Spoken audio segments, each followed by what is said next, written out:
Hello and welcome.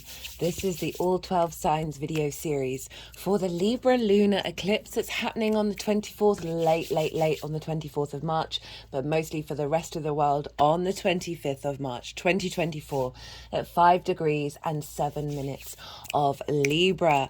My name's Chloe. I work with card divination, astrology, and I channel energies through my body. As you can see, my hands are moving around right now. This is a form of physical light language, and I've recently had a vocal light language activation.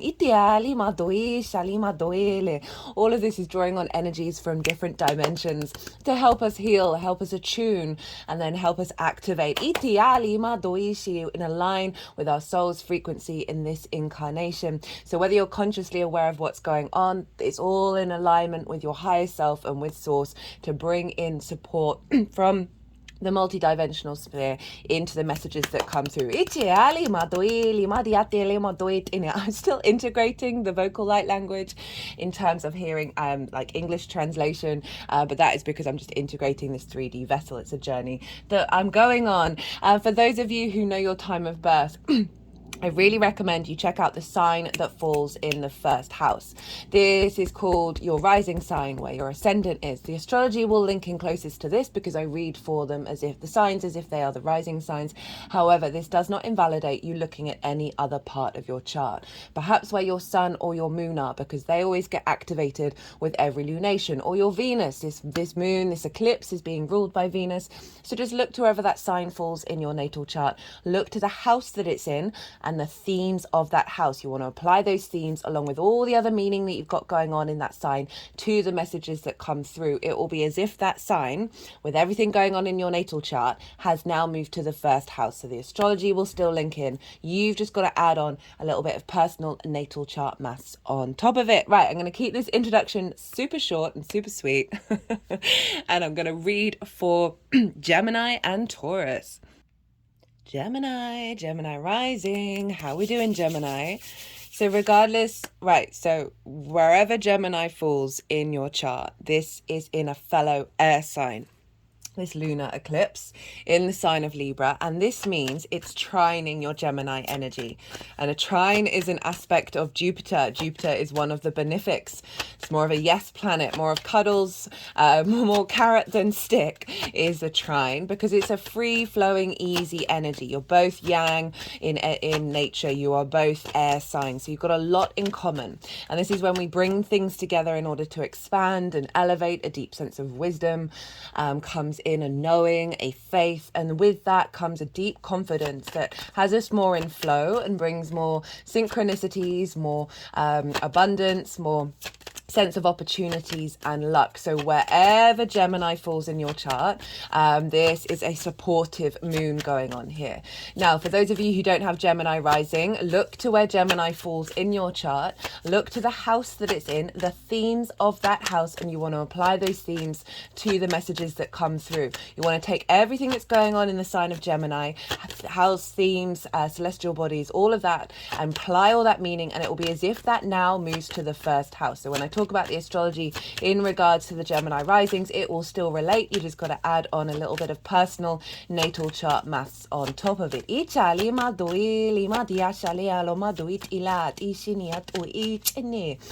I just heard the phrase "you'll be springing forth." So for those of you who are new, who didn't catch the introduction, I channel energies from the multi-dimensional sphere through my body, both through the physical movements that you'll see my hands do, and also the vocal side of it. And these are both light languages. I'm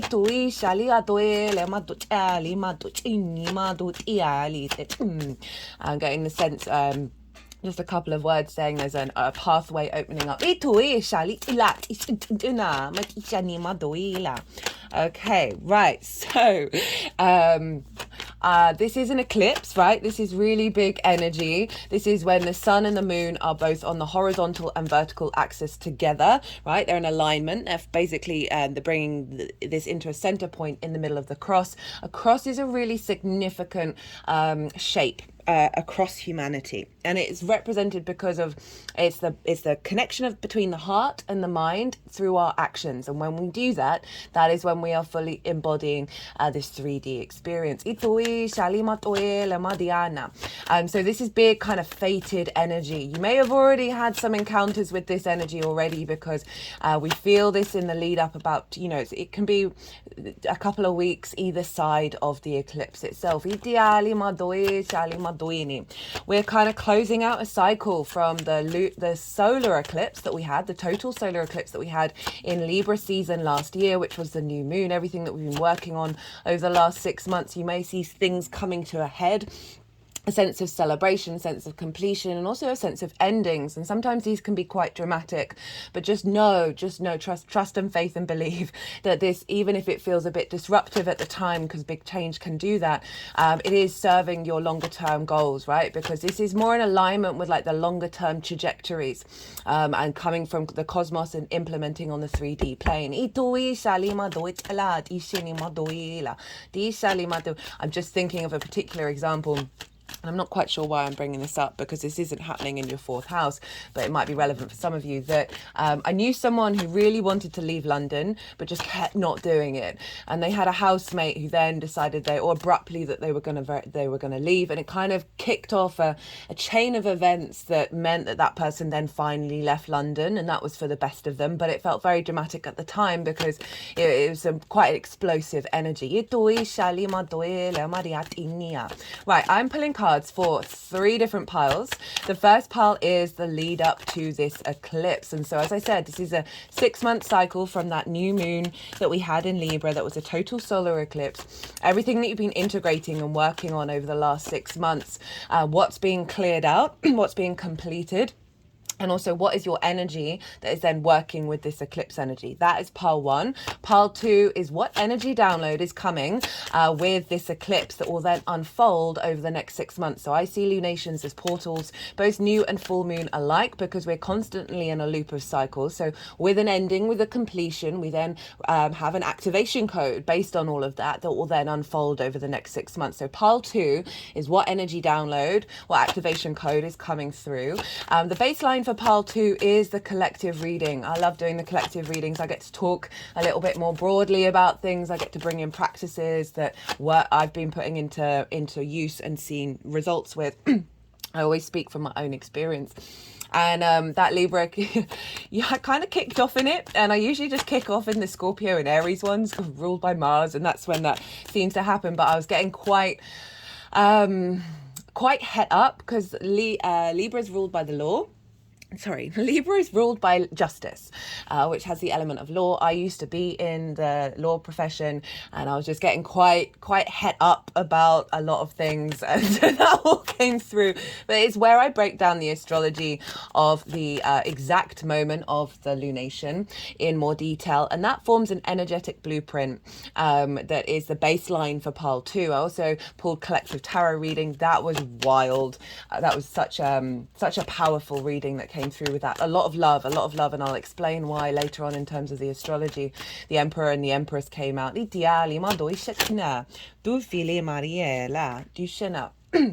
That and yeah, channeled messages come through. So that is, all of that is like the baseline. And so the tarot in pile 2 is how this relates to the Gemini area of your chart. Now pile 3 is how all of this energy is going to manifest moving forward. So those are the piles. Now let's get into the astrology. So as I said, regardless of where Gemini falls in your chart, this is an aspect of Jupiter. This is a trine. It's a soft, easy, free-flowing energy. Very inspirational. A lot of wisdom. And so for Gemini rising, this is happening in your 5th house. This is the house of joy, the house of creation energy. This is Saturn, by the way. Saturn's card. They're just holding it over the heart chakra. They're quite excited about that card. Now, Saturn's involved. There's quite a heavy Pisces contingent with this, which is why so much love is coming through, amongst other things. Right, so the 5th house is your creation energy, the house of joy, right? Everything that I'm going to say stems from this sense of what you are pure pure creation energy that we all have. It's about joy, pleasure, games, play, and that pleasure side of it is not just limited into sort of more of a romantic sense. It is in every area, every moment of your life. Games, play, amusement. It's linked into children, both your literal children, figurative children, your inner child, children you work with, things you birth into the world from a creative place. And that can be in any way, in any form. It doesn't have to be the arts. It's also linked into romance and dating. So like the sort of the romance of it all and like what brings you pleasure. So you've got a big eclipse happening here.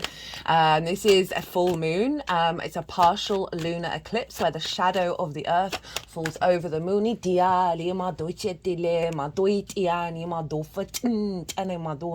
And with this shadow of the earth, I really feel like we're drawing this energy, really solidifying it into the 3D, as well as clearing out some strong, heavy earth karma.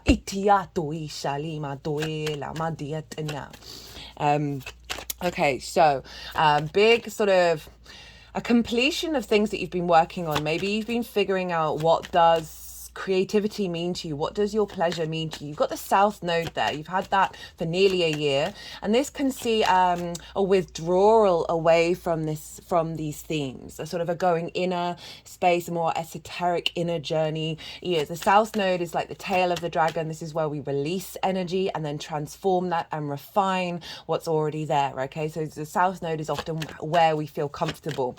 And when we feel comfortable, we're able to really finesse and master something because we've got a strong understanding of what that's all about. And it can see a sense of, as I said, a sense of withdrawal. Certainly a sort of perhaps if you've been doing a lot of dating, going on a lot of dates and all of that kind of thing, that you may have just found yourself over the last 6 months not necessarily focusing on that. There may be things not necessarily going the right way when you do, because the South Node is calling you to sort of reassess what creativity means to you, what pleasure, what joy, what amusement. So you may have just seen like a sort of an inner exploration of what all those things mean to you. Inner child work big with the South Node in the sign in the 5th house, because you are refining and releasing old patterns around the inner child. And this can lead to addiction in many different forms, a sense of seeking that pleasure, seeking that joy, and not finding balance in other areas of your life. So a real sense of refinement around this, but it may have seen just sort of a pulling back from all of those things, and not in a bad way. It's just you're contemplating what these things truly mean to you. And so with the eclipse, you can see big changes around your creativity. Big changes around how you view your inner child, how your inner child understands itself. How you interact with children, however that may show up. How you maybe there is, through this refinement, there's a sort of what I'm feeling is definitely an elevation and a sense of maturity around all of these topics. You might find a relationship ending for some of you, as well as elevating that which you've already been working on. It all depends what's been coming up. And so often people can come into our lives, right? I'm going to focus sort of on the romantic side of it, because we can often have a fair amount of trauma linked around that sometimes someone very karmic can come into your life. Libra, obviously justice, there is this sense of contracts, there's this sense of karmic contracts there, that someone can come into your life who is playing a role that isn't permanent but is very significant, because it's then helping you navigate and work out, okay, well, are these old versions of how I behave in these situations, are they still me, or are there things deeper within me that are actually more important? For some of you, that might be someone may come into your life that's now matching the new frequency that you're bringing in with this eclipse, because we've been doing a lot of learning over this last cycle. I've seen it in all the signs and people that I interact with.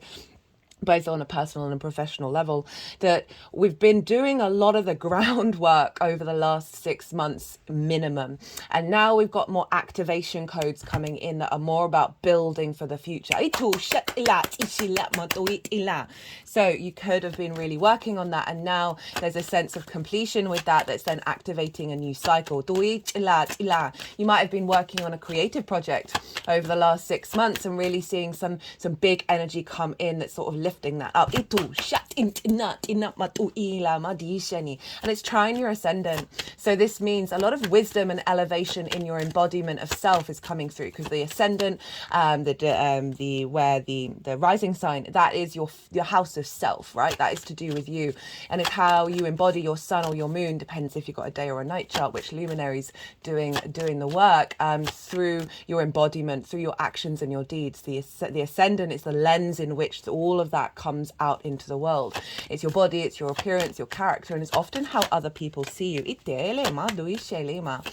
And so you've got all this trine energy, this sort of sense of an elevation of yourself, right? So with this completion energy, with this end of a particular cycle, and then the activation codes, that's feeding wisdom into your embodiment.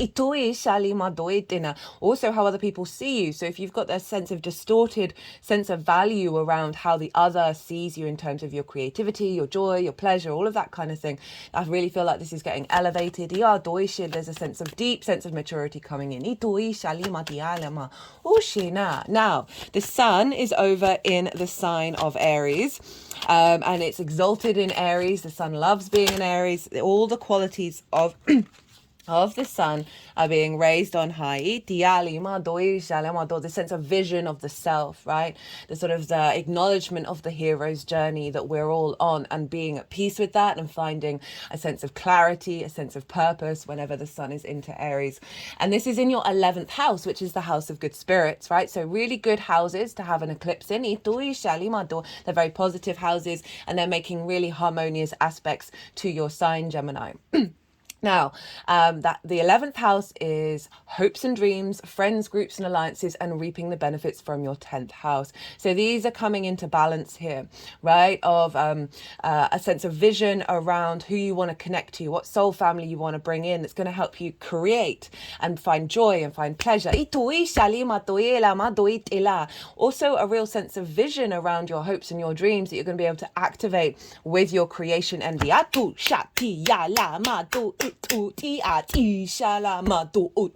This energy that's coming through is more the masculine yang energy. We've got a lot of yang energy. Your yang in nature, Gemini.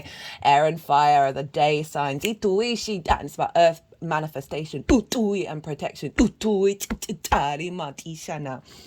So that's where the sun is. And so we've got this feedback loop between the sun and the moon of bringing things into balance in these two things. Now, the major aspect that's going on between the sun and the moon is Pluto over in the sign of Aquarius. So Gemini, of all the signs, there's a guarantee that you've now got a grand air trine, because you've got the moon in Libra, you've got Pluto in Aquarius, and whatever you've got in Gemini, particularly around the earlier degrees, because obviously this is at 5 degrees of Libra and 1 degree of Aquarius, but this will be forming a grand air trine with you. So you're getting all the air signs activated here. And this is really bringing like a cohesive sense of integration of how you look at things and how you think about things, and leveling this up. So Pluto is over in your 9th house. Your 9th house is your perspectives, right? How you map yourself out in the universe, your morals, your ethics, your philosophies, its connection to spirituality, book religion, nature, science, all of those matrices that are bigger than you, that you're a part of. It's your understanding around all of that and how you see yourself connected to it, how you see everybody else connected to it, all of that kind of thing. It's also about foreign travel. It's more about going and living somewhere for longish periods of time in order to broaden your perspectives, learning, teaching, all of that kind of jazz. I've done a Pluto in Aquarius transit series, so you might want to go check that out because that's playing a pivotal role in your understanding of yourself over the next 20 years. But it's going to dip back into Capricorn, and then I'll do the final reading for that one.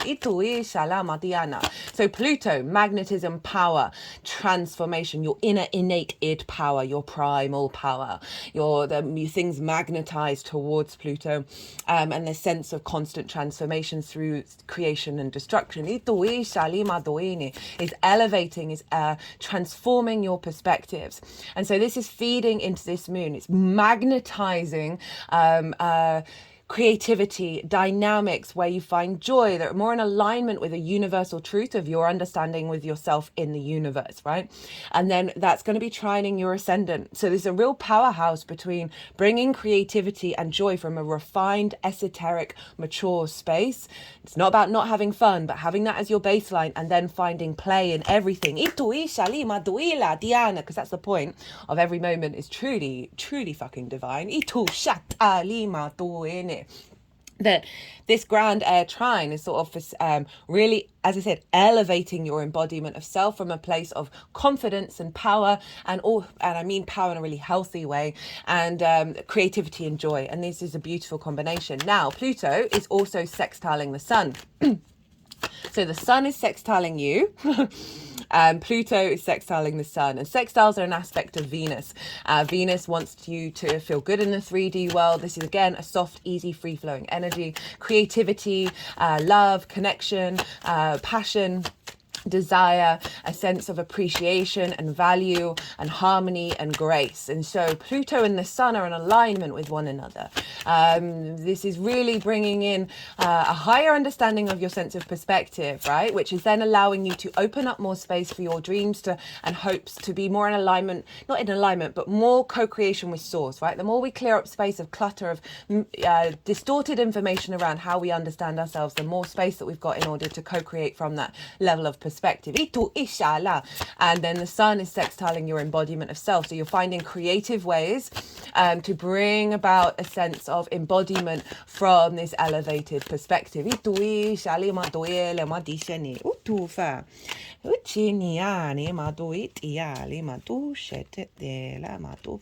Hello, Libra. Now, Neptune is in Pisces, very closely conjunct the sun and opposite the moon. Now, this is bringing in source energy, right? This is bringing in another reality into our own and embedding it in this eclipse. The rulers of Libra and Aries are both in Pisces, so that's Venus and Mars, and they're with Neptune, and Venus is very closely conjunct Saturn. Venus is exalted in Pisces, so we've got two planets in their exaltation for this lunation. Venus loves being in Pisces. All her qualities are raised on high. There's a real sense of expansion of love. This sort of more empathetic, undulating ocean that is connecting to everything. I'm finding more peace with the duality of existence. Saturn is bringing a sense of commitment and maturity. And Mars is now the fluky, synchronistic, motivational, intuitional, action orientated energy. And this is all in your 10th house, Gemini rising. This is your life purpose, your career, your reputation, your visibility. So all of this is influencing your hopes and your dreams and your creativity. Of funneling and making sure that this life purpose is being boosted by this, not negated by it. Again, inner child stuff around addiction, around seeking out pleasure and sacrificing life purpose, right? And work's a wonderful thing. It's our perspective around it. And any blockages around your inner child that may have not felt visible, or for whatever reason, and then that's caused a sort of an imprint of expecting that to always be the case. So any blockages around career and visibility, I feel are being transmuted, and then integrated. Now, so we've got this very big powerhouse of your career influencing your joy and your good spirits, because the 11th house, where the sun is also reaping the benefits from the 10th house. So this could very much be in alignment with actions that are going to be taking over the next 6 months. Big eclipse energy is going to be pulling this into you reaping the benefits from your 10th house. Now, Jupiter traditionally rules Pisces. And so we got to look to where Jupiter is, because Jupiter is influencing that stellium up in the sign of Pisces and therefore influencing the lunation. Jupiter is in Taurus, ruled by Venus. This is called mutual reception, where we've got two planets in each other's signs. They're basically mind melding with each other. The power of both of their energies is being activated really strongly in those signs because they're supporting one another. So we've got the two benefics, right? The two planets that really want to just give us love, right, rather than a challenge. I mean, that is love, but it's in its own way, are really facilitating what could be quite a dramatic eclipse, okay? Because there's a lot of stuff with eclipses that can be really dismantling. Now, the energy that came through in the collective reading was love. Like, it was wild.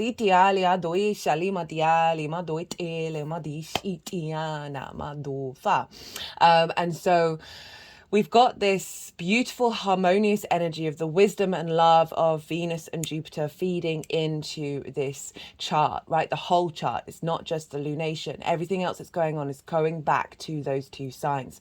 Now, Jupiter for you is in Taurus, which is in your 12th house. This can be a difficult house. It's the hidden house, the house of mysteries, right? It's the unconscious spaces. This can be trauma, limiting beliefs, anxiety, depression, loss, grief, isolation. It's a difficult house. It can often feel very unintegrated to your being. It can feel very personal to you, but kind of separate from everything else, right? Because there's this disconnect. We really want to integrate that 12th house because it facilitates the rest of the chart. And I always recommend that to clients. Jupiter moving through the 12th house, we've talked about this a lot, is really giving you a sense of wisdom around old difficulties, around all of this, and it's helping you piece things together and expand and elevate and find more generosity, more ease in this area. It's also, underneath all of that, is the magic of your soul. It's a very, very, very magical house. So Jupiter is influencing your 10th house. Again, any unconscious things in your 12th house that have blocked that career, blocked you from committing to it and putting in the hard work, all of that, and finding the joy in that rather than the weight of things on your shoulders. Jupiter's helping elevate that. Jupiter's also helping bring in and magnify your magic, however that comes about. We're all magicians, we're all intuitives, we're all channelers, we just do it in different ways. This is influencing your career and how you move forward. Right, look to where your sun and your moon are. We've got 5 of swords, wands on the bottom of the deck in reverse. But look to the houses that your sun and moon are in. Look to the themes of those houses, because it's likely that those themes are likely to interweave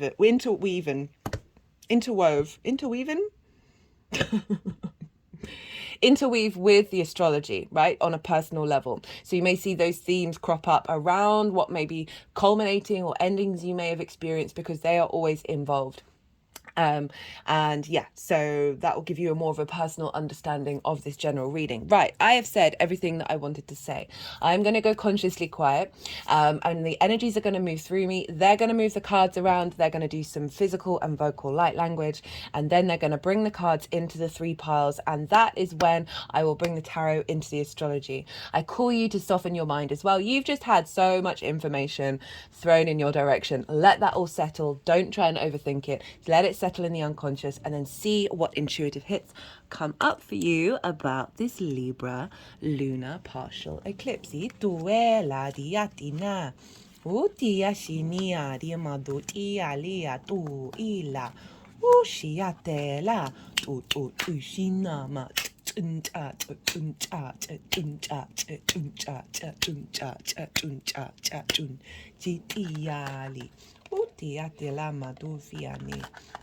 Ela di tinni marutu ela o chinia chin chin chin chin chin chin chin chin chin tu tu tu tu tu tu shi ali eti ya Itishia dum dum dum dum ishia tin tin tin tin o to ishia dilemma di shialia o to shi tin tin ti shia do tielema ti duela matushele itialia duela dishiat ila dushit ila matushalia tishia utuia nia ushela maritia itiat ishiat ila dushiati shelama Otu fiati alama to Otia li mariela Itia tu Iana Itia la madie shali mariunia Itu fatina matufini Ela diana dina Ja tinda matum tinta di tin tin tin tin tin tin tin ti shi tin tin tin tin tin tin itani matum isha. Okay, Gemini. So the energy leading up to this moon, this eclipse, what you've been working on over the last 6 months, what you've been integrating, what's been completed, right? What's coming to an end, and also then what is your energy for working with this eclipse energy as it unfolds over the next 6 months. We've got the Nine of Swords this way. So this is neither completely upright or completely reverse. And this is what I feel like you've been working on. This is anxiety, right? So this is a lot of worry, a lot of sleepless nights, and getting stuck in a loop of anxiety, right? With this card, I always say, look to the roses, put yourself into the present. When we worry, we're either worrying about the past or fearing about the future, and it takes us out of the moment. And it actually, because we've got so much cortisol and adrenaline running through us, because our brain is hungry and they're easily accessible hormones, and so that's why your brain can be quite cruel in that way, or just worry about things because it's trying to get the energy. And you got to train your brain to be like, hey, buddy, not those hormones. Let's work on other ones that are less damaging. Because when we're constantly flooded with cortisol and adrenaline, our brains literally stop being able to think about the ways out, about the problems, of solutions. And also our memory, our short-term memory gets all messed up. So we really want to stay out of that situation. But this is showing up like this. So this is saying you're aware that you may get stuck and ruminate night before you go to sleep, or while you're sleeping, or wake up for that or that there are some genuine worries. I mean, sometimes it's a mixture of both, but we just got to take that step back. And this being like this is saying, it's still going on. It's not as loud as it used to be. You're aware that it is an energy that actually isn't facilitating you, even though it's very human and very natural. There's no shame involved. And with this way, it's like now you're working on it. So this is what you've been doing over the last 6 months, what you've been working on. And we've actually got the Moon in Libra card. This is the Two of Swords, and this is all about this figure has come to a new landscape. They've come to a new realm, and they are pausing before entering into it, right? They are going inward. And we've got the Two Swords, and they're you can't even see the points. Their perspective is really broad. So we're entering into a new perspective here with our intuition coming in to help facilitate this. And essentially what this is who am I?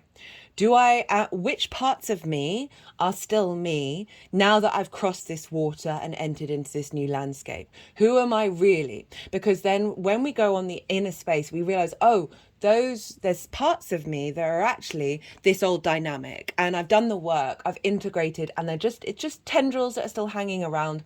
And so when we go into a meditation and when we go into our intuition, then we sort of realize, that we go through a process of releasing it. And so this is a pause energy, but it's saying that you are navigating this new landscape with the work that you've put in. So this is what I feel like you've been working on. What's coming to an end is that Nine of Swords being a predominant energy in your life. Obviously, we're always going to have moments. Sometimes we've got a lot of stuff piling up and our brain gets stuck in that loop. I really recommend this. This is what helped me. I'm speaking from experience because my mind was cruel, very, very cruel. It has a wonderful way of just any situation, and it's not so anymore because I put in a lot of practice. I was very aware. I had certain addictions at the time. We all have addictions. And I was like, I'm not letting that be an addiction. My mind is not going to be the addict, right? There's like, I smoke cigarettes, right? I smoke roll-ups. So I have addictions where I'm like, no, I'm keeping that one, but this one I'm not keeping. And I was really, really vigilant. And I was so aware. My mind is only just trying to get energy. It's just trying to get the food in order to survive. And so then you have some compassion for it. And then you can sort of slowly build yourself out of that and be like, just know. Just know that's really funny what you're saying, but I'm going to move on. So there's a real sense of that things might come up to just zoom back into the practice that you put in. So your energy for this eclipse season, right, for this next cycle, is the King of Wands. And so there's a real sense of confidence and maturity coming in, right? You know, I kept saying that in the reading, right? There's a sense of maturity in the way that you look at joy, in the way that you look at everything that's in that fifth house. And you've got the vision and the clarity to act upon this new dynamic that's coming in. Kings of a yang energy. They, from the wisdom of the queens, they are able to take autonomous, informed decisions out in the world, right? We've got passions, we've got drive, we've got transformation, we've got magnetism here with the fire sign. And this is, you know, think about the sun in Aries, of you being able to implement these things with other people, friends, groups and alliances, implement these things in regards to your hopes and your dreams. So you've got a new elevation of your creation energy that is facilitating that and facilitating your confidence and your maturity as you move through the world. You know, the King of Wands looks like it's about to get up and go, right? There's a sense of movement, there's a sense of yang action there, right? So for the energy download for this lunation, we have Libra as the first card, Justice. We've got the Fool, we've got the Queen of Cups and the Seven of Swords. So this is really saying a real deep nourishment, but maturity in the way that you look at that fifth house, in the way that your inner child understands itself, in the way that you understand joy, pleasure, creativity, right? Justice is saying balance is coming in. Old contracts are being cleared and new ones are being instigated. They're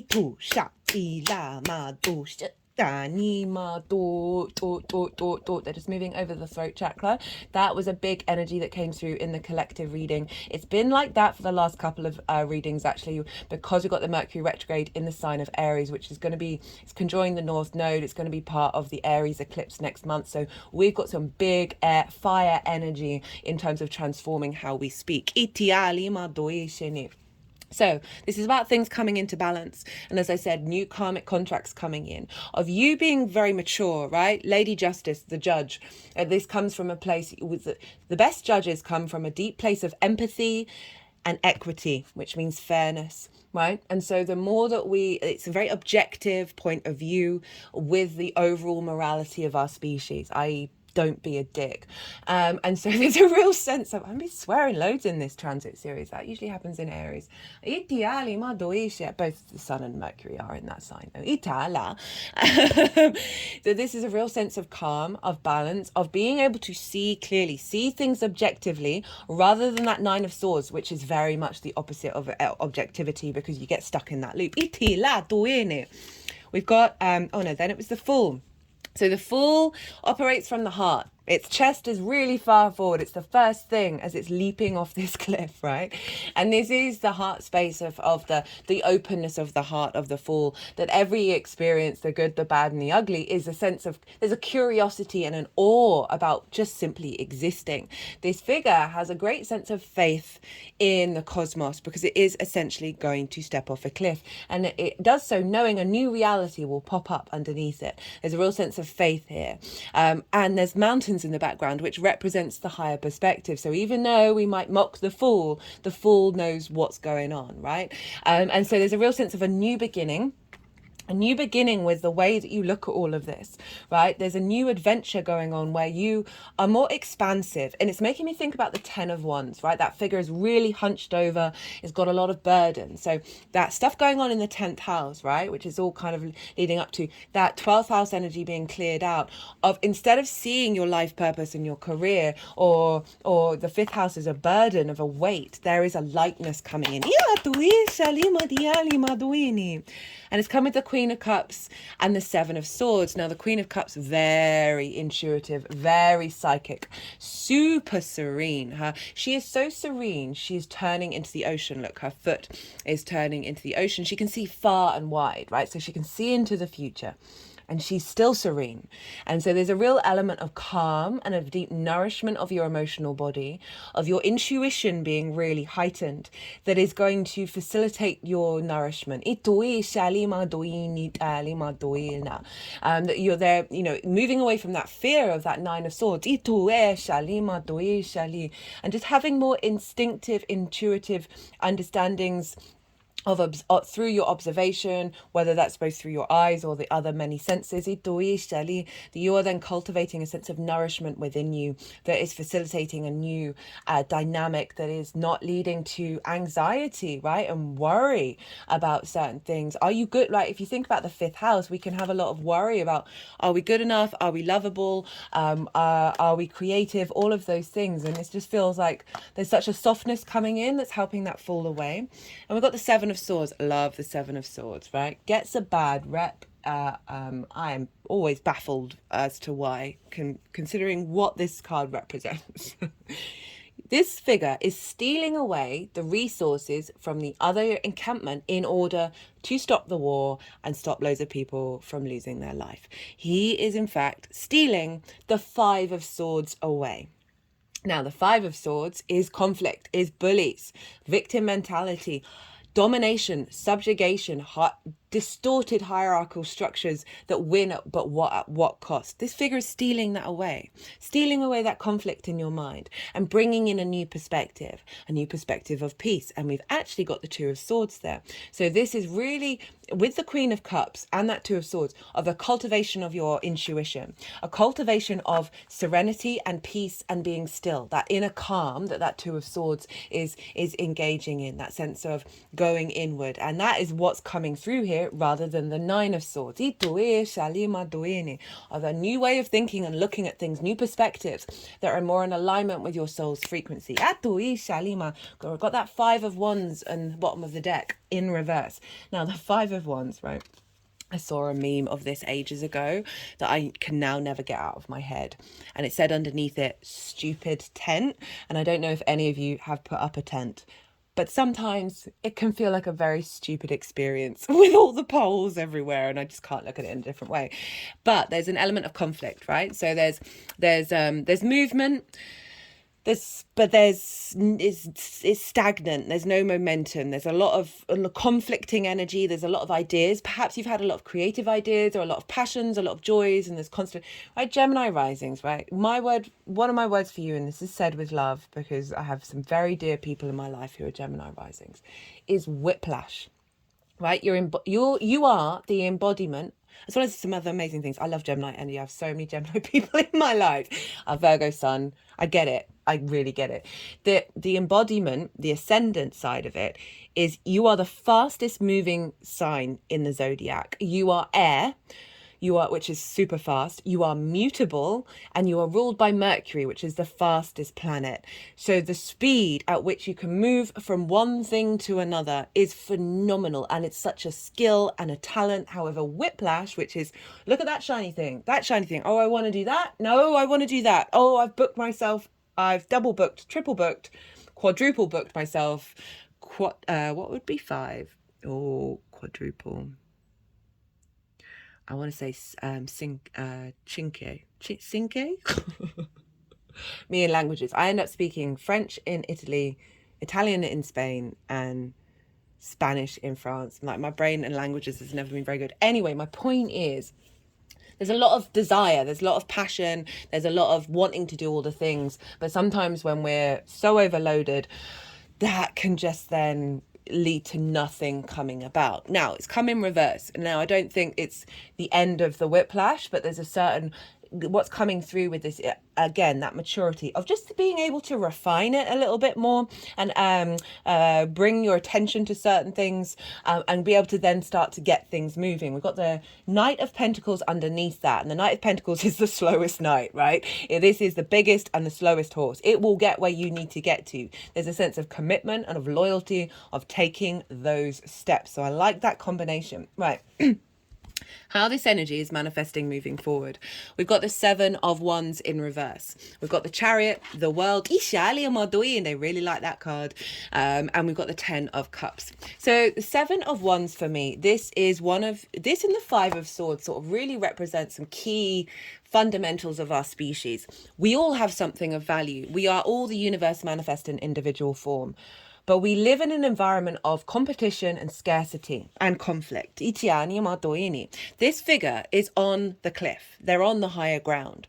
They have something of value, but they look so unsteady, and they're having to do battle, and it's all a very shaky energy. And they don't realize their own value.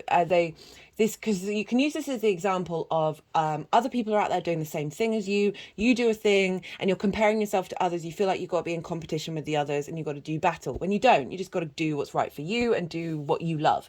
And this could be about creativity. This could be just generally feeling like your joy, like you're in competition. There's a lack of value. That's really felt and embodied. This also can be about romance and dating and any distortions around that, where you felt like you're in competition with everybody else, right? And you haven't felt at peace. You haven't felt safe in yourself. This is in reverse, saying there's a real sense of what's coming through with this is bringing that serenity, it's bringing that ease that is allowing you to just feel a little more in yourself, feel good in yourself, and that for that to be really embodied and know your own value. Sorry, it's just raining and I've got to get the washing in.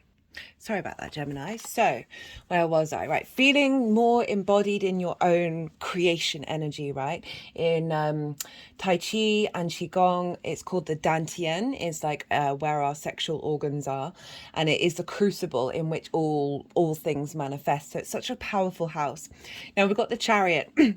So feeling good about yourself and then moving through the world with more sense of victory within yourself, right? This is about through everything that we've learned, we can utilize all of that, all of the resources. And the main thing to learn is to let go of the reins a little bit and understand that if you're in balance, right, the yin and the yang, you move through the world with more ease and more, there's a sense of victory. So this is sort of highlighting that there's a sense of embodiment of confidence, but it's also helping you move into spaces that are elevated in relationship to your creation energy, and being able to take action around that, that's taking you further along on your spiritual journey. Just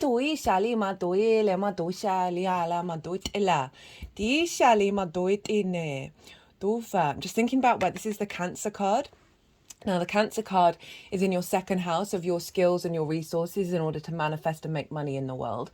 And I'm thinking with that pile up in Pisces and with the Chariot showing up, that there's now more sense of confidence in your creativity and how that looks in terms of your career, that's actually helping you bring in some more money, helping bring in some more, a deeper understanding of your skills, because you're coming at it from a more joy space rather than a heaviness.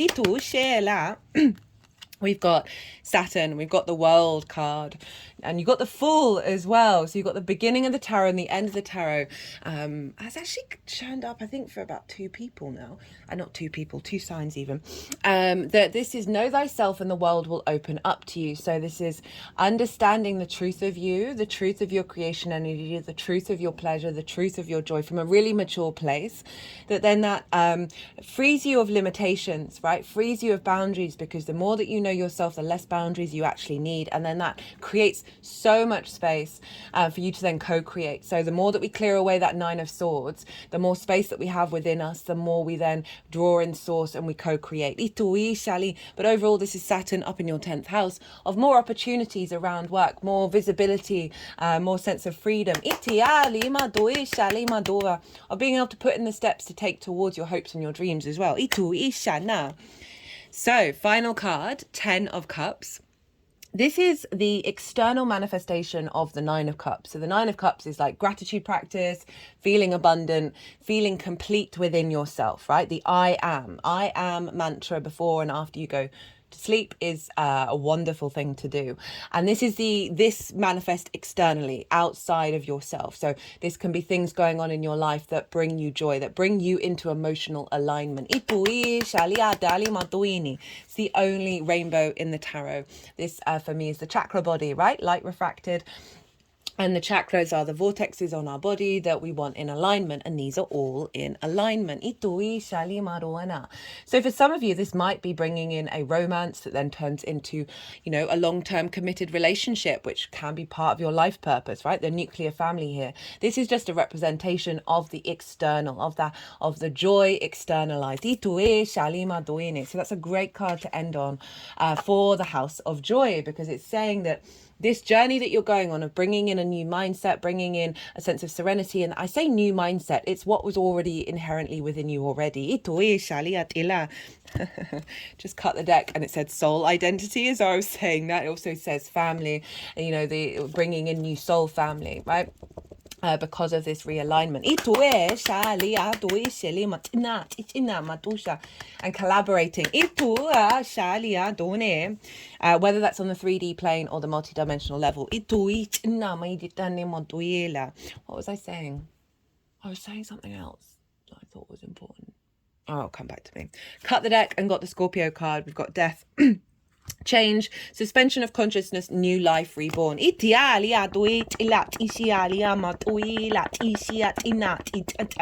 love it. I love using this deck because they like to focus on the words, and it really is a sense of rebirth here. So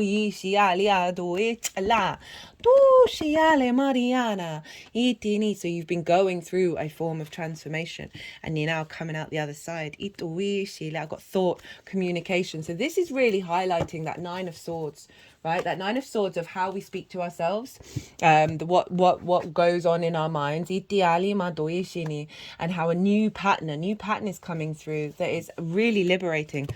Cut the deck and got karmic completion. Also the karma card was in the other deck as well, highlighting that justice card of old contracts coming to an end, coming to a fruition as well. That's then activating new ones. Right, let's see what other clarifiers want to come through for Gemini. Love that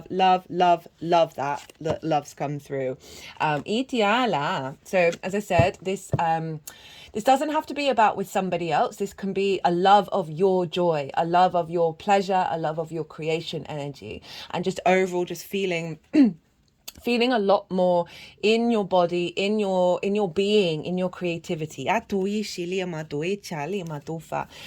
to leave it at that, Gemini, because I feel like that's quite on the nose, on the money reading for the 5th house, right? It's really bringing in a level of elevation and maturity, a refinement. That's what the South Node's all about. Right, Gemini, I hope you enjoyed this reading. If you did, don't forget to hit the like button. Oh, I forgot to mention this actually, because this is the first lunation after the spring equinox. I've done a spring equinox series. That's part of like a 3-month cycle of manifestation energy that we're going through. And it was a great time to launch things. You may have been feeling very stirred to take action. And the reason why I bring it up is because I've finally launched my website. So you might want to go and check that out if you want a personal reading. I break down the services, what kind of things that I provide, as well as all of the pricing.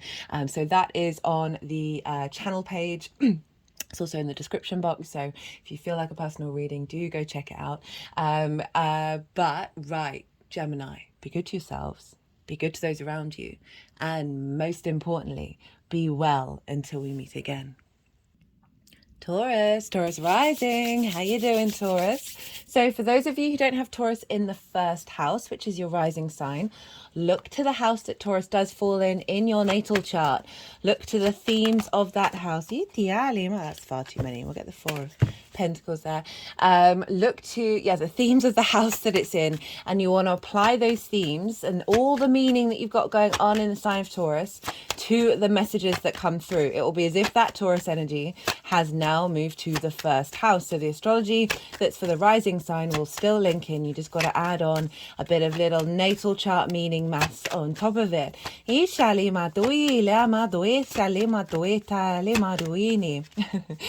of you who are new who didn't quite catch the introduction, I channel energies through my body, both physical and vocal light language. And you just heard some of the light language come through. This is working from energies from different dimensions to help us heal, attune, and activate. So whether you're conscious of what's going on or not, it's in alignment with source and your higher self to bring those things into being.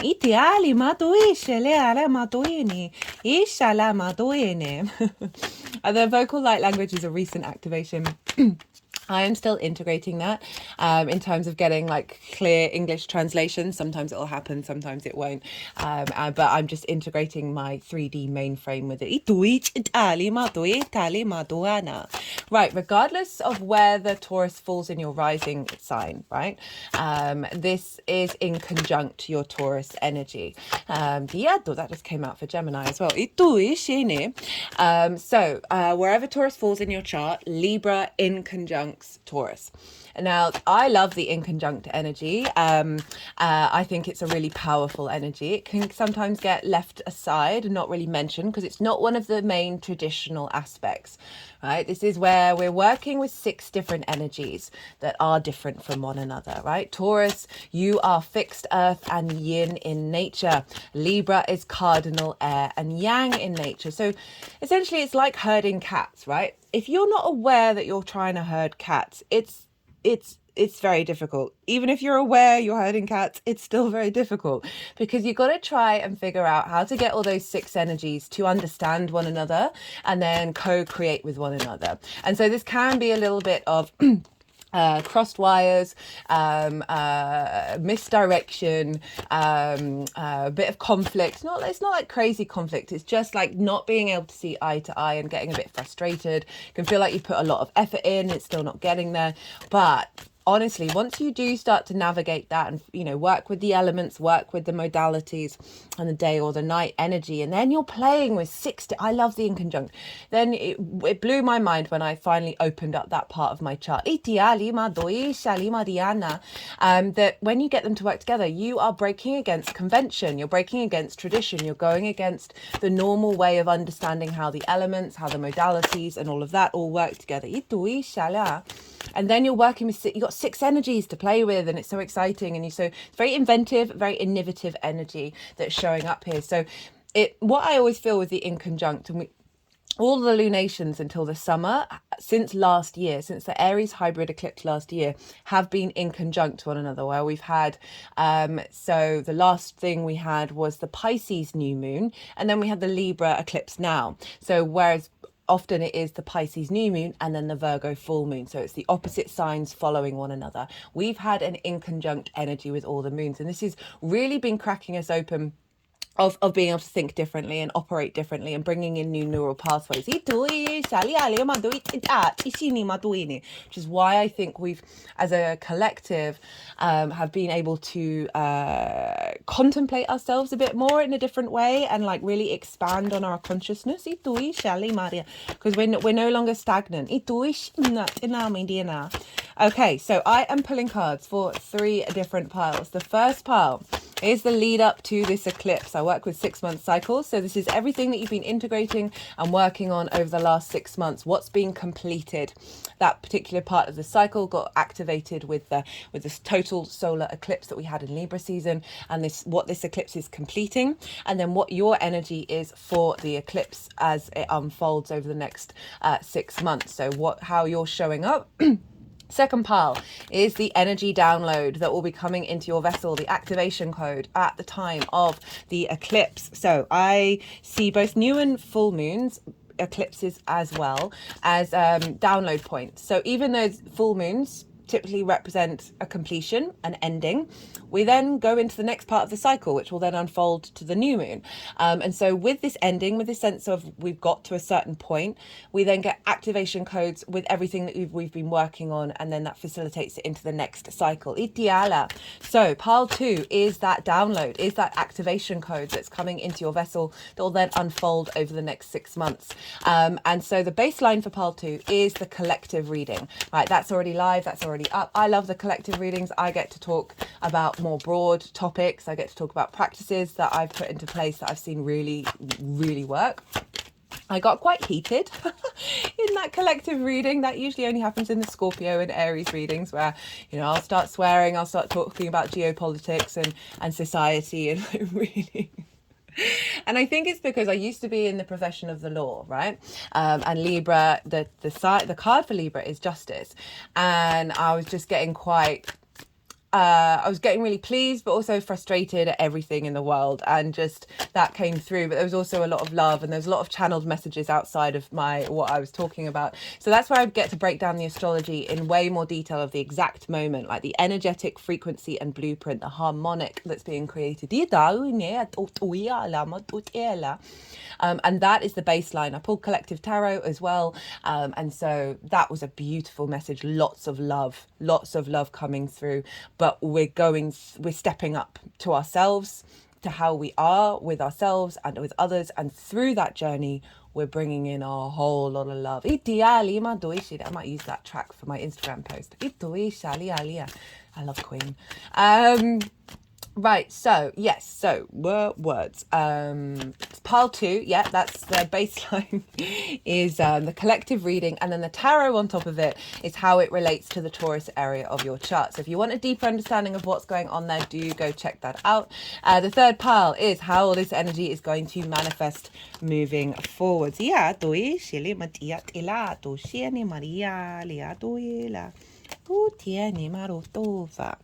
Okay, so let's get into the astrology. Taurus rising, where is this happening for you? This is happening in your 6th house of work, how you work, right? Physical health and routines. It's also linked into co-workers and pets. Now, this is for me the adult in the room, right? Figuring out how we embody work, enjoying work. We can struggle with that. Taking care of our physical health, getting a good routine. We can really struggle with that. So this is where the adult in the room is. And this is why it's kind of in conjunct your ascendant.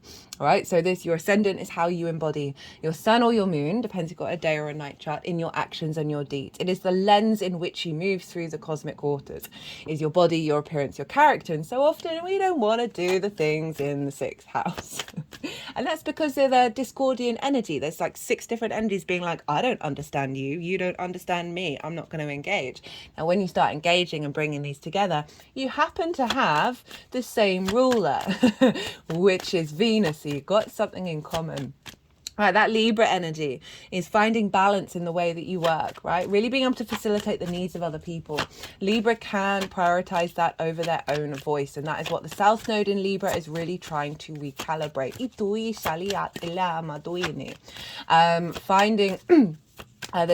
we've got your physical health and your routine. So things may have been going on over the last 6 months where you have been navigating and refining, because the South Node is there. It's the tail of the dragon. It's where we're releasing energy. I've done a nodal transit series. It's in its own playlist where I talk about the overall themes of the North Node in Aries, South Node in Libra, the 2 combined, and then overall themes of the whole 18-month cycle for each of the 12 signs. So if you haven't caught that, that's there, as I said, in its own playlist where I go into things in way more detail. So over the last 6 months, you may have been working on and refining, right? As I said, the South Node is where we let go of energy and where we're comfortable. And therefore, that what energy we let go of then goes into the refinement. We can go a little bit withdrawn with the South Node. It can be more esoteric, more of an inner journey. So you just may have found yourself sort of going into your own space when it comes to understanding how you work, what your physical health means to you. Maybe you've been letting go of some old routines that don't serve you, or old practices around your health, and just sort of releasing that in order to bring refinement and a deeper understanding to how you embody your work, and how you take care of your physical energy. And what's really felt come through is for a lot of the for the collective is that we've been really learning and working through old patterns over the last 6 months in regards to the Libra cycle, as well as generally. So you may have found like old paradigms have been popping up over the last 6 months that in order to be released and let go of, because there really does feel like a big sense of completion and moving into a new landscape, big time, right? I think the Fool came up in the collective reading, which is really saying we're hitting a point where everything that we've been working on is coming to a sense of completion, and now we're activating, we're manifesting the next cycle.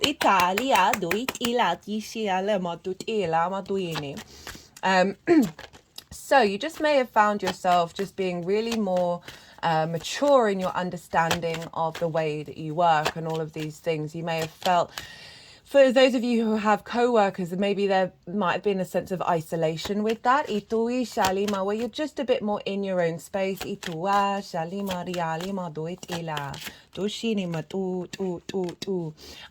I said, releasing old practices in order to recalibrate balance. Perhaps potentially working through, as I said, Libra can please, the desire to please and connect with everyone socially, right? Venus ruling the social air sign. And this you may have found the sort of release of that, where you may have then started sort of figuring, okay, well, actually I'm forgetting about me here. And you may have just found yourself navigating and working through the changes of that dynamic. Now let's get into the astrology. So, showing up for everybody. Right, so the only major aspect that is going on with the sun and the moon is with Pluto. Now, Pluto is over in the sign of Aquarius, and that is in your 10th house of your career, life purpose, your reputation, your visibility. Pluto's transforming that section. I've done a Pluto in transit series, so you might want to go check that out. That's, again, all in their own playlists, because this is in your 10th house, Taurus risings, or squaring your Taurus energy, which is still a big deal. And so Pluto is, by harmonious aspect to, is trining the moon. So this is a trine, is an aspect of Jupiter, which brings wisdom, elevation, a sense of cohesion, a bringing together of parts in order to expand, a sense of, knowing and faith and confidence that brings about opportunities and luck. So Pluto is saying, hey, like, we're transforming the life purpose. We are magnetizing and bring power and bringing this real sense of inner id power, and through that transformative magnetizing energy, we're recalibrating to your universal soul truth of your life purpose. And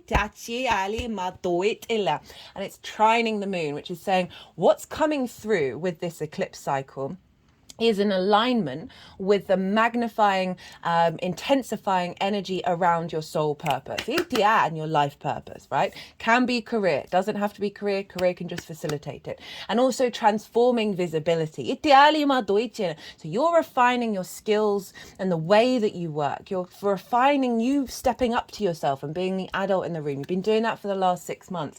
And now Pluto's affirming this new completion energy, this new sort of next level frequency into the way that you embody your work, that's in alignment with your soul's journey.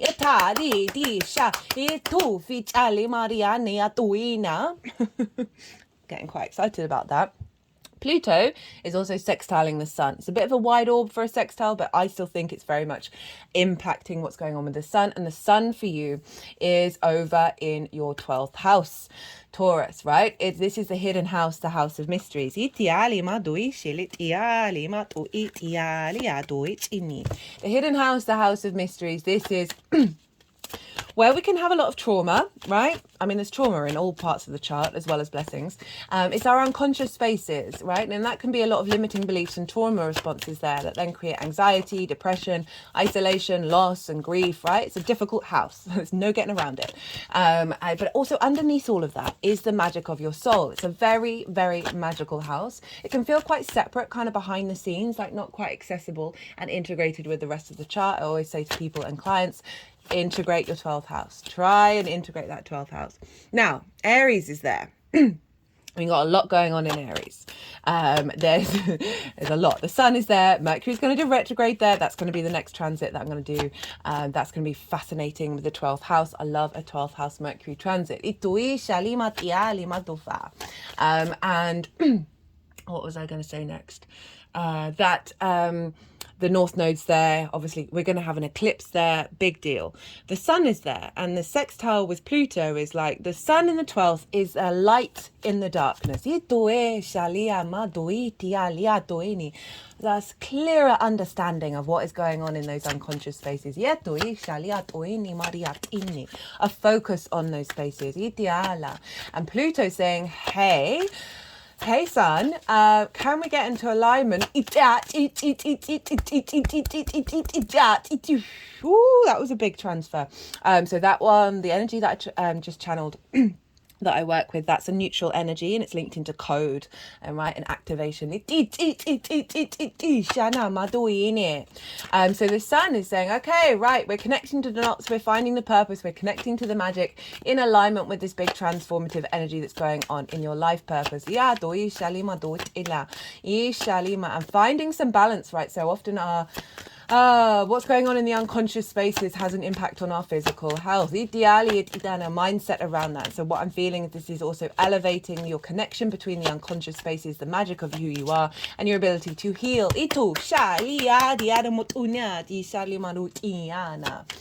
Right, okay, Neptune is in Pisces very closely to the sun and opposite the moon, and Neptune's very good at bringing different realities into our own. It is our connection to source, the magical, the mystical, and it's in the sign of Pisces.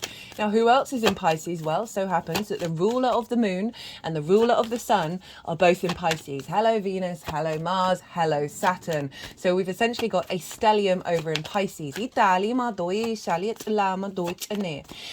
this stellium is activating and influencing the rest of the chart, right? And so we've got Pisces, very magical, very fluky, very synchronistic, the unconditional love, the empathy, the duality of it all, the acceptance, the bobbing along on the ocean. And Venus and Mars are there with Saturn. Saturn's bringing a sense of maturity and commitment, a sense of legacy. And it's in your 11th house. This is your house of hopes and dreams, the house of good spirits. This is reaping the benefits from your 10th house, your career house, as well as friends, groups and alliances. So we've got this focus of how you work, what's going on in your unconscious spaces. It's being all pulled back, as well as Pluto, because Pluto's in Aquarius, ruled by Saturn, so Saturn's influencing Pluto. We're all pulled back to your hopes and your dreams and reaping the benefits from your 10th house.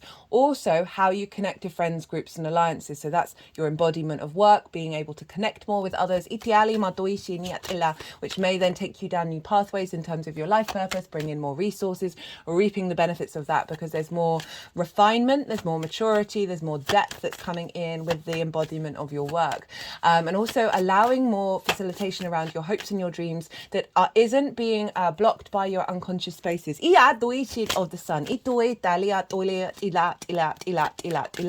might be spending a lot more time with big groups, sharing how you work, sharing your hopes and your dreams, and this may lead to connections, or then activating more visibility. Now, Jupiter traditionally rules Pisces. So we want to look to where Jupiter is, because Jupiter is influencing everything that's going on in Pisces, and Jupiter's over in your sign, Taurus. So this expansive wisdom of self, right? Jupiter is helping you really reconnect your embodiment of self, of who you truly are, and finding more peace, more wisdom, more knowing of self. And Taurus is ruled by Venus. So this influence of the embodiment of you is feeding into how you're seen by friends, groups and alliances. You having instinctive actions or deeper faith in your embodiment is giving you more confidence, which is then being seen with more confidence, you enacting your hopes and your dreams with more confidence, and then that's facilitating this balance of your embodiment of it through your work and how you figure things out, and finding more ease in your 12th house because of this confidence coming in. Now, Taurus is ruled by Venus. Venus, and Venus is in Jupiter's sign, Jupiter's in Venus's sign.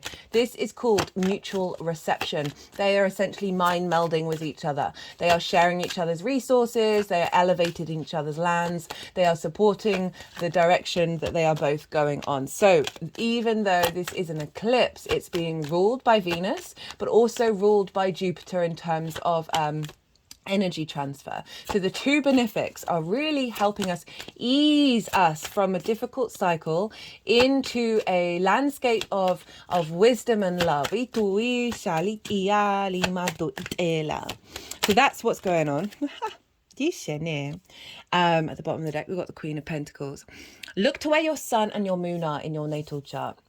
Right, look to the themes of the houses that they're in, and those themes might have been cropping up around this eclipse energy. I forgot to talk about the eclipse actually. So we feel that energy often a couple of weeks before, a couple of weeks after, right? It's a longer cycle. This is when the sun and the moon are both on the horizontal and vertical lines together, right? They are bringing spirit and the material plane into alignment, right? And this is when big fated energy happens.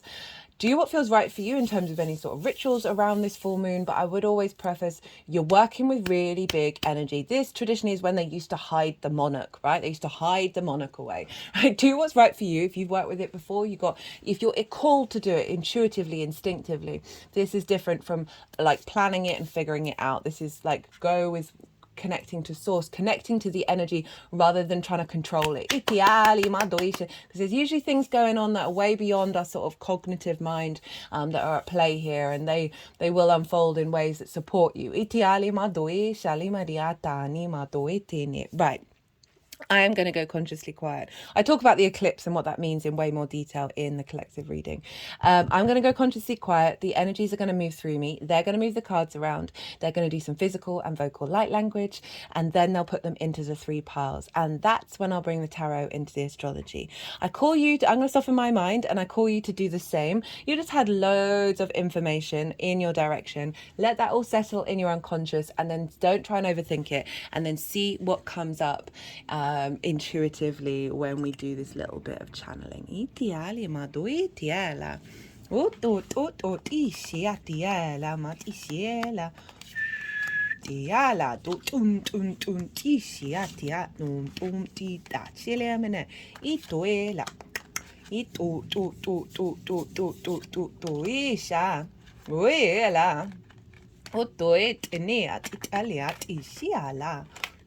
Amati shiyani yati tin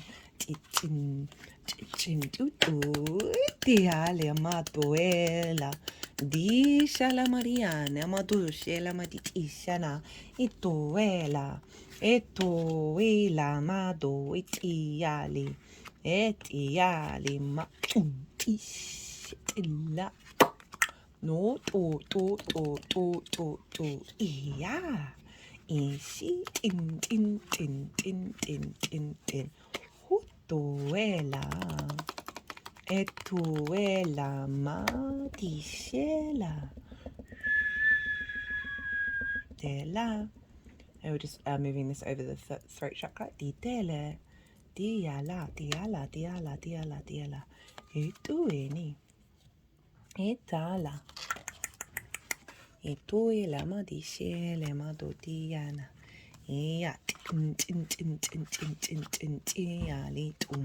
iatiala otoea lima to ila diale ma to isiale ma to yala tiana iti ma tom tiala iti ya tin itiali matu fiatina marala itiali marutia la matitela matufiniana ishila matoyene etala. Okay, Taurus. Okay, so let's crack on. Did I move that up? Yeah. This is the energy over the last 6 months. What's been cleared out, itiala, and what's your energy activating into this eclipse. So we've got the 3 of Pentacles in reverse. Now, what I really feel is in reverse here, but I feel like it's upright later on. I just got that feeling about it. With the Page of Swords, the Lovers. I did think that they'd put that in the, not necessarily in the wrong place, but sort of instigating it here, then putting it into practice, and then fully embodying it. So we've got the Page of Swords with the Lovers there for like a flash second. the Knight of Swords, the Knight of Pentacles, and then the Lovers as your energy for this eclipse cycle.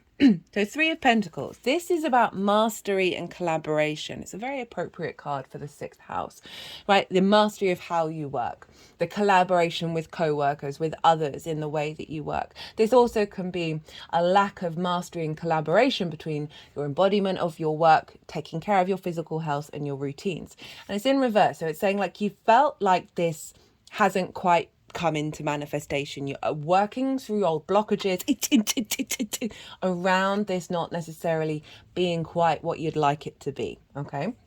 And as I said, it's the adult in the room. It's difficult of perhaps knowing your own value, knowing your own mastery in the way that you work, limiting beliefs around co-collaboration and co-workers and what they think of you, as well as blockages around you materializing in the 3D world routines that take care of you. And so this is in reverse. So this is an awareness of this being a block, because this Libra eclipse, the solar eclipse, was bringing up not only wonderful things, but also things that we need to work on, right, over the latest 6 months. And it's come as a Page of Swords, which is you being aware of this, you seeing that this is actually in the past. Right, the Page of Swords is the only one who's looking to the past, is in the present, but is headed to the future. So like you're looking at this and you're going, I see this, I see these old patterns, I'm aware that they're in the past, but the page is new, right? They've just got into the court, they're very excitable, but they're sort of novices.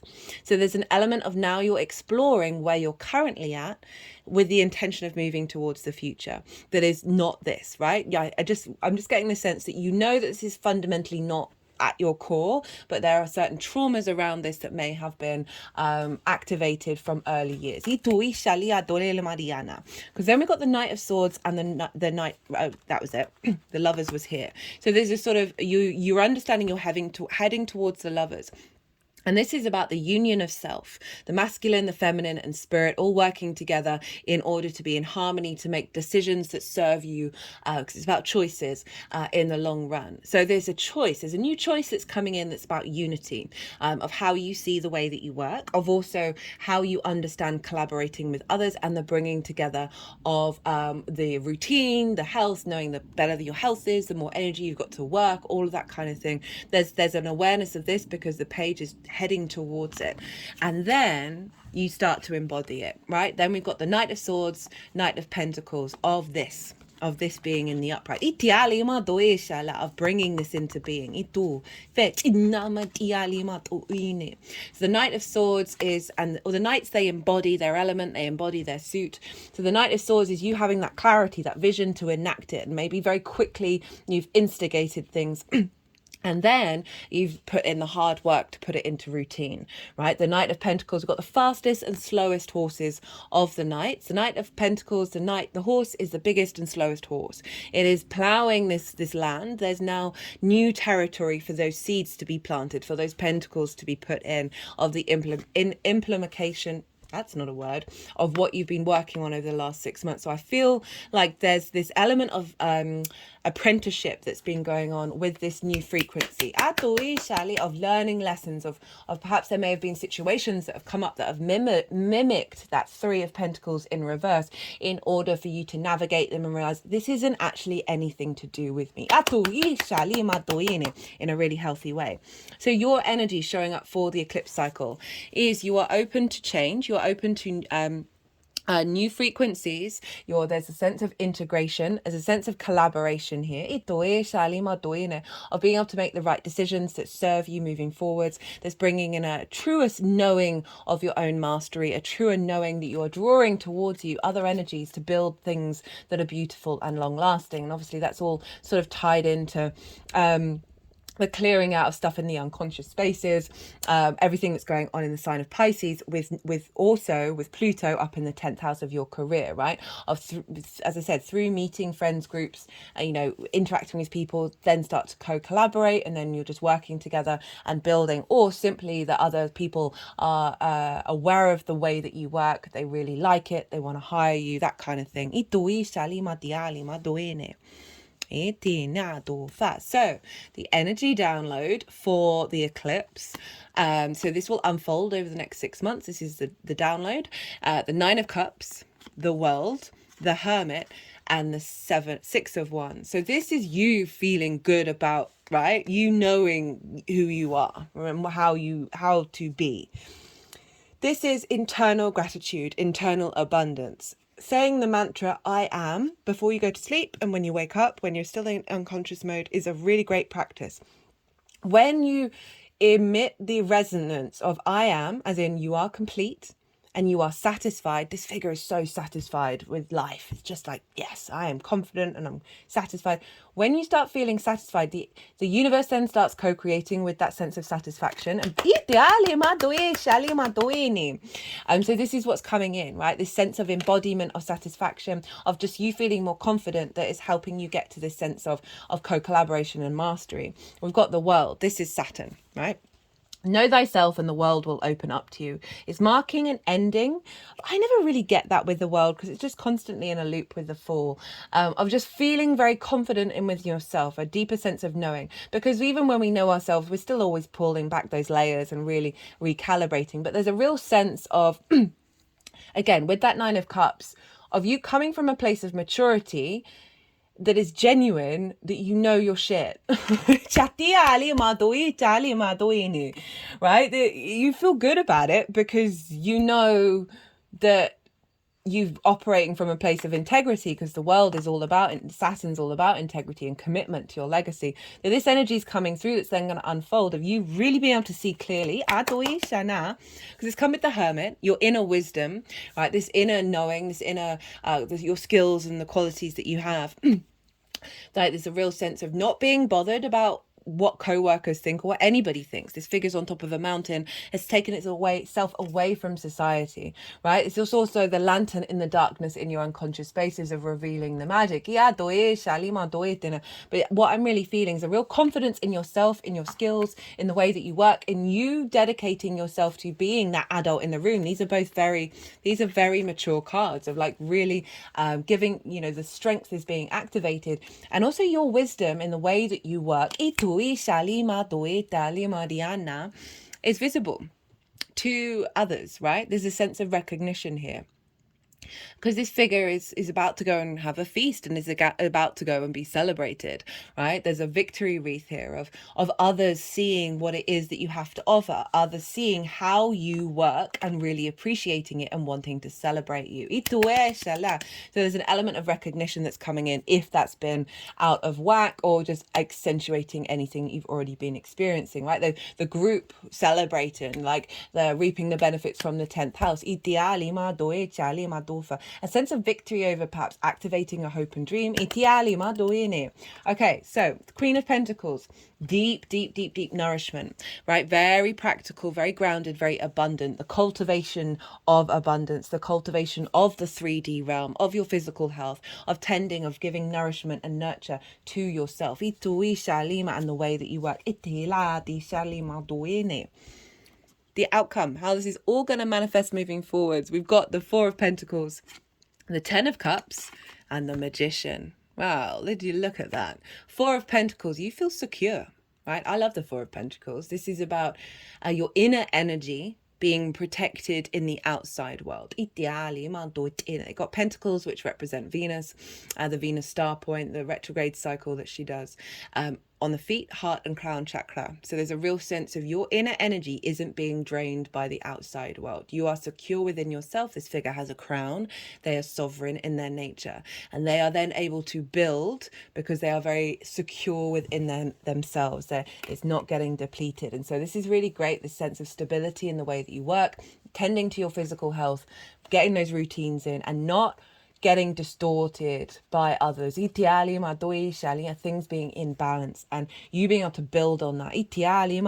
Feeling very confident in the way that you work, right? It's moving on from the 3. Well, the 10 of Pentacles. Whoa, no, 10 of Cups, 10 of Cups, Chloe. And this is the outward expression of that 9 of Cups. So the 9 of Cups is the download, the 10 of Cups is the outcome. So when we are satisfied within ourselves, we can still observe the things that we're not satisfied, but we can still be satisfied about that inherently. That this is when that inner satisfaction and emotional peace and alignment is in the exterior world. So we've got the nuclear family that just represents an idea of how that would look, right? So it's things outside of you that are coming together, that are bringing you a sense of emotional fulfillment, emotional satisfaction. And, you know, again, we've got that sense of you being the adult in the room, you giving yourself your own power back. That is then giving you so much more energy and flow. You're creating space for things to then cultivate, right? Remember, we're life purpose, career, Pluto. We've got reaping the benefits from that. We've got interacting with others and feeling good about yourself, hopes and dreams starting to manifest, right? So that's all of that. And then we've got the Magician. Look at that for the 6th house energy. Of you've got everything within you in order to manifest. You know you are the magician in the way that you work. You can take that skills to the next level. You can manifest, I was talking about healing, right? Some of you might be manifesting being able to do sort of Reiki healing or energy healing. But there's essential, this is, the magician is able to, use everything around it, right? It's got all the suit with it. It's got the infinity symbol. It's able to work with all of its surroundings in order to manifest. And so this is sort of saying you really being able to be a sort of a master of the way that you embody your work. And through that, you are then manifesting things into the world. Right, let's get some qualifiers. I really like that Queen of Pentacles showing up at the bottom of the deck, because it's saying that you getting the energy to really cultivate this new frequency and give it space and give it time. We've got vibration, positive action. Activate, awaken and enlightenment. The sun, freedom, nature, free-spirited innocence. So there's a real sense of liberation of that block, right? Know thyself and the world will open up to you, as above so below. And the more that you're feeling more confident within yourself, that there's still going to be problems, there still may be issues with co-workers, but overall it's just you feeling, you like that 4 of Pentacles is so powerful. I love that card so much. It just feels like you are present on the planet and you're not getting shaken. And all of these cards are sort of really focusing on the fact that there's a shift happening. There's a real big shift that's activating a new sense of integration with your soul. It's giving you some freedom, right? So the 6th house is the house of work, and I love that there's this free-spirited innocence energy coming through with that, because it can feel quite a heavy burden. Doing all of the things in the 6th house, and I'm not getting that energy at all.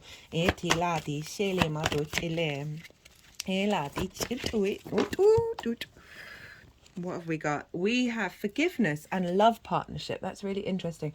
So there may have been blockages. You may have had situations that cause you heartbreak, because you're like, well, why didn't that manifest? Why didn't you want to collaborate? Why didn't you see my skills? I see you. Why don't you see me? That kind of energy. There may have been certain situations that have come up. Maybe you've worked with a loved one. Of just there's a sense of not that 3 of Pentacles is, again, that sort of acknowledgement of your own mastery, other people acknowledging it, and then working together to create something beautiful and long lasting. Perhaps you tried and put in the effort with something, and that can be business partner, that can be romantic relationship, whatever it is, and it didn't quite work out. And that may have caused a blockage. It may be something that happened really early on in your early years, that you saw your parental figures happen and then you recreate it. And this card showing up is saying you've been working through navigating that and releasing that old paradigm. Because we've got love partnership as the other card. Now, as I said, this can be a love partnership with the way that you work. With your physical health, with your routines, right? This also can be calling in through all the other combinations of the astrology and activation of your life purpose, right? That can be being with someone and co-creating. Hopes and dreams, though, maybe some of it. But overall, that could be a love partnership in the way that you collaborate with someone that you work with. A love partnership with your life purpose.